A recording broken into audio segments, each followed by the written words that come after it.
They went from being the only truck bed you could buy to completely disappearing from dealerships.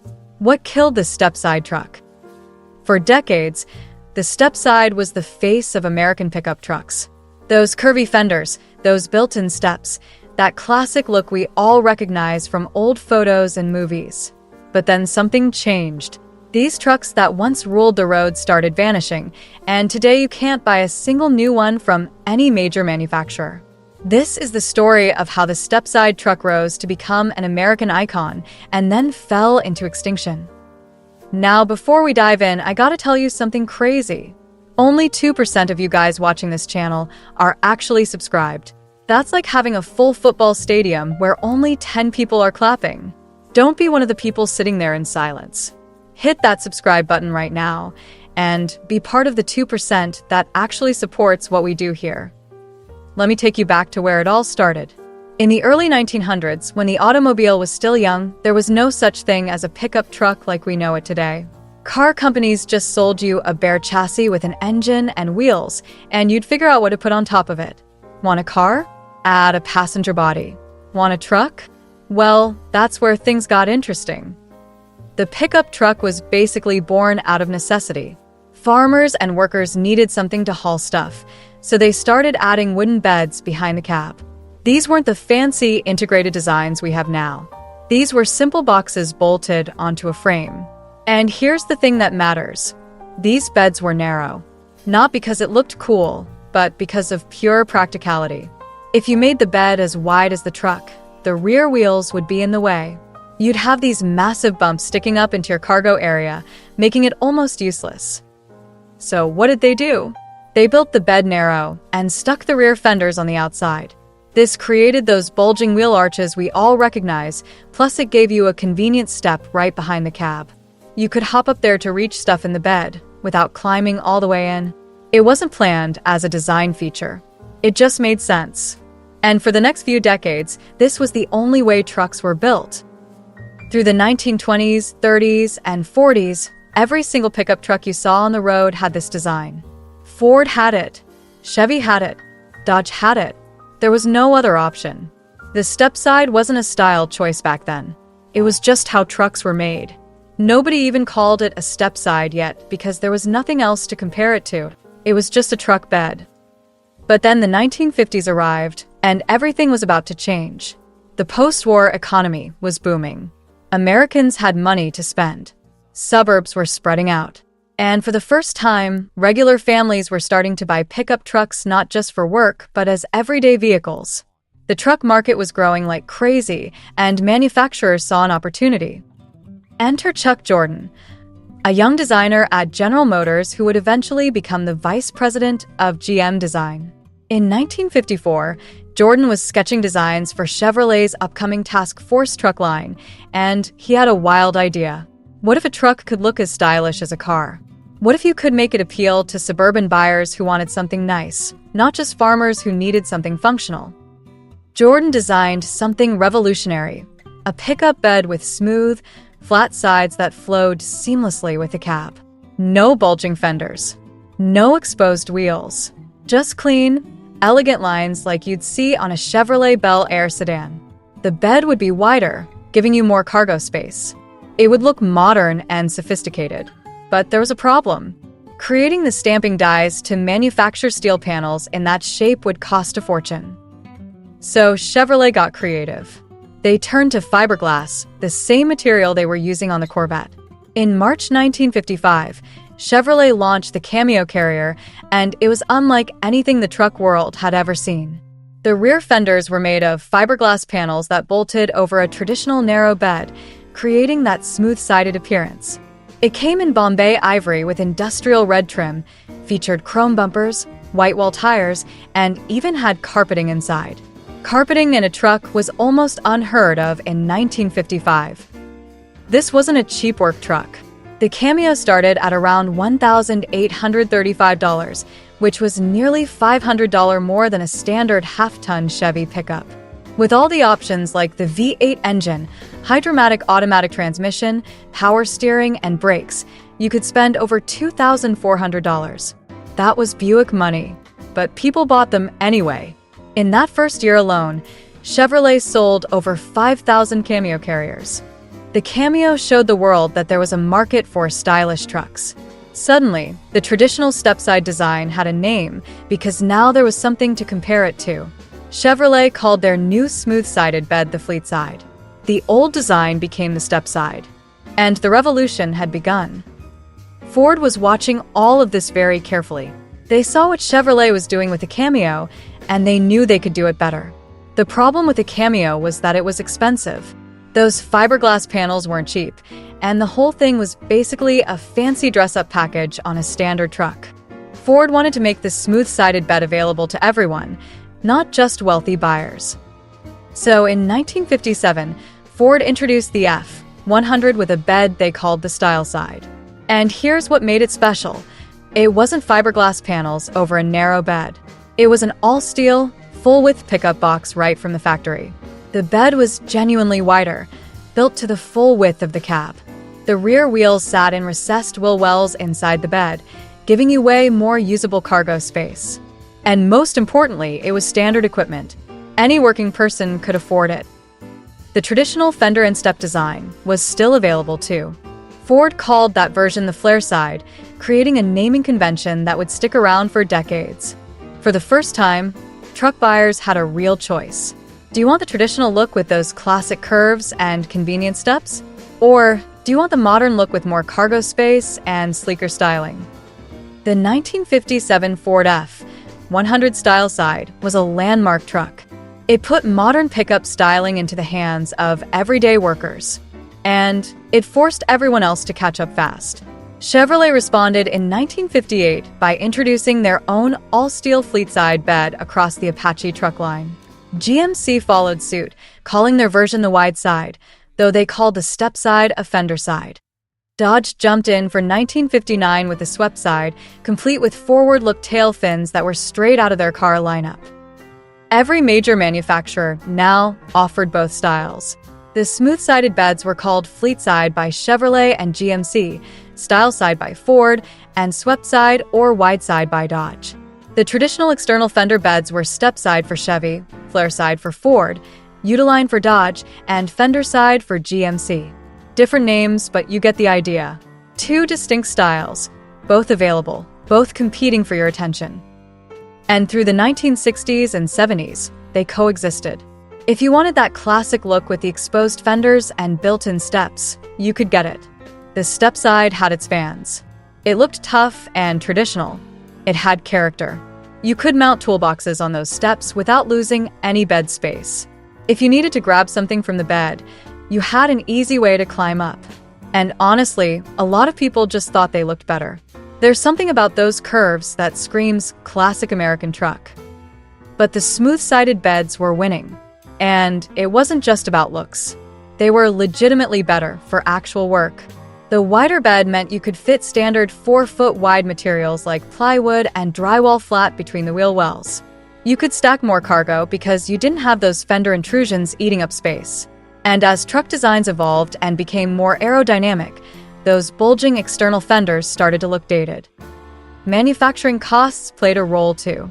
Making two completely different bed styles meant running two different production lines, stocking twice as many parts, and dealing with more complexity. The smooth-sided beds were becoming cheaper to produce as volume increased. From a business standpoint, why keep making the expensive old design when most customers were choosing the new one anyway? By the mid-1980s, the writing was on the wall. Dodge was the first to pull the trigger. After the 1985 model year, they discontinued the Uline Stepside completely. It was gone. If you wanted a Dodge truck, you were getting a smooth bed whether you liked it or not. Ford and Chevrolet held on longer.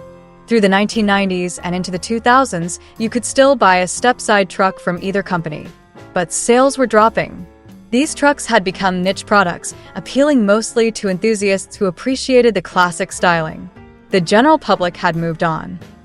In the late 1990s, both Ford and GM tried to revive interest with modern takes on the Stepside. Ford brought back the fleetside bed as a submodel of the F-150, using modernized fenders adapted from the dual rear-wheel F-350. Chevrolet rebranded their Stepside as the Sportside, trying to position it as a sporty, youth-oriented option. They even put it on performance models like the 2001 F-150 SVT Lightning. These trucks looked fantastic. The Sportside and Flareside beds on 1990s and 2000s trucks had a retro-cool vibe that really worked. But here's the brutal truth. Almost nobody bought them. The beds were narrower, which meant less cargo space. Truck designs were getting more angular and boxy, which clashed with those rounded fenders. And modern truck buyers had different priorities. They wanted maximum utility, not nostalgic styling. Chevrolet discontinued the Sportside Stepside in 2005, just stopped making them. After more than 50 years of offering the design, they were done. Ford held on for a few more years, but the end was inevitable. In 2009, Ford built the last F-150 Flareside, and that was it. The very last factory Stepside pickup truck ever made rolled off the assembly line, and an era ended. Today, if you walk into any dealership and try to buy a new Stepside truck, you're out of luck. They don't exist. Ford doesn't make them. Chevy doesn't make them. Dodge doesn't make them. Ram, GMC, Toyota, Nissan, nobody makes them. The Stepside truck that once defined what a pickup looked like for the first half of the 20th century is completely extinct in the new vehicle market. So, what killed the Stepside truck? It wasn't one single thing. It was a combination of factors that all pointed in the same direction. Practicality beat out style. The smooth-sided beds simply worked better for actual truck stuff. They had more cargo space, they were easier to load, they looked cleaner with tonneau covers and bed caps, and they fit the increasingly aerodynamic designs that manufacturers were chasing for better fuel economy. Manufacturing economics sealed the deal. Why build two expensive bed styles when 95% of customers are choosing one? The business case for the Stepside just disappeared. And cultural shifts played a role too. Trucks were no longer simple work vehicles.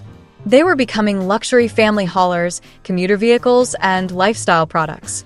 The people buying $60,000 F-150 Platinums and Silverado High Countries weren't looking for retro styling. They wanted technology, comfort, and maximum capability. But here's something interesting. The Stepside might be dead in showrooms, but it's more alive than ever in the enthusiast community. Classic truck values for Stepsides have been climbing for years. Custom builders are creating modern Stepside conversions, taking new trucks and retrofitting them with that classic bed style.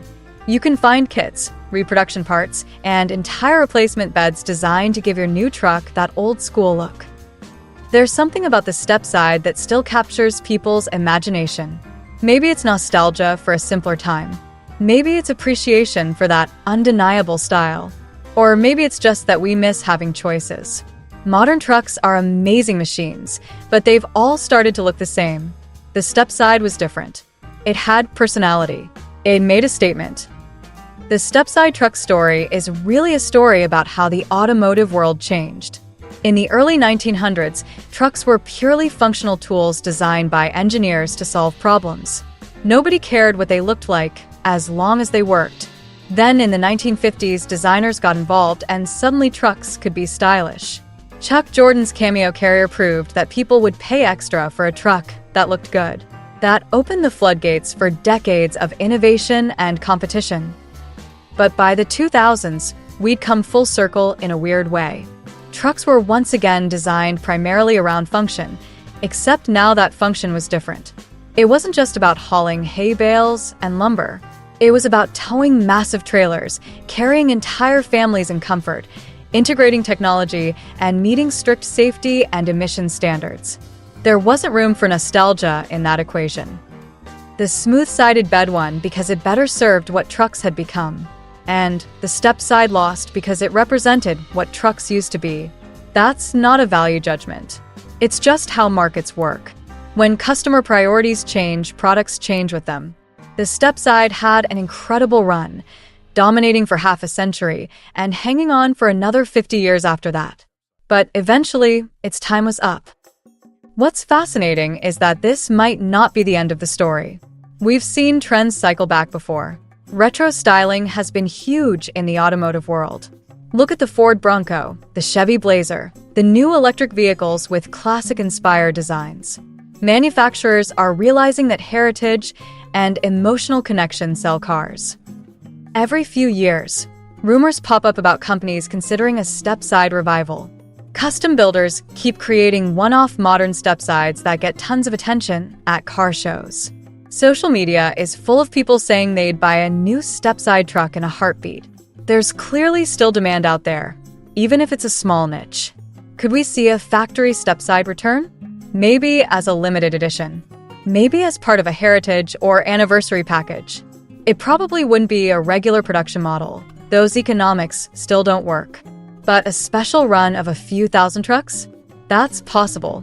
And given how truck manufacturers are constantly looking for ways to differentiate their products and create buzz, a modern interpretation of the classic Stepside could be exactly the kind of bold move that gets people talking. For now, though, the Stepside remains a ghost. A beautiful, curvy ghost from truck history that you can only experience by buying vintage. Those classic 1950s Cameos and Apaches, those 1960s Ford Fleetsides, those 1970s Chevy C10 Stepsides, they're out there, and they're being restored and loved by enthusiasts who appreciate what they represent.